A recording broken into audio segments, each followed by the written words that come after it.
Click on the subscribe button and press the bell icon. Hello everyone, welcome to my channel Free Hacking Tutorial. In this video I am going to show you how to check Windows is genuine or not. So let's begin the tutorial. So you can check here by right clicking on my computer and into properties.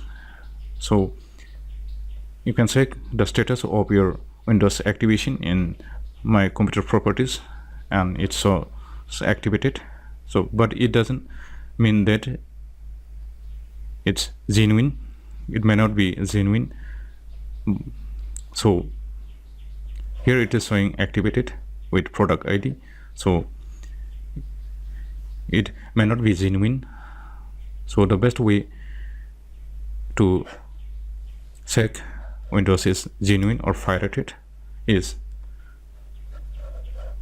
so go to start menu and type here cmd and click here cmd application to open it. Now type this command slmgr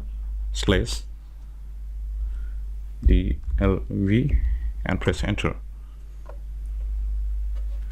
Now here you'll see your license status. It's showing licensed. That means your Windows is genuine. And one more command you can use is type again slmgr and type xpr. By typing this command you will see this pop-up message that says this machine is permanently activated. So that means your Windows is permanently activated, and that means it is genuine.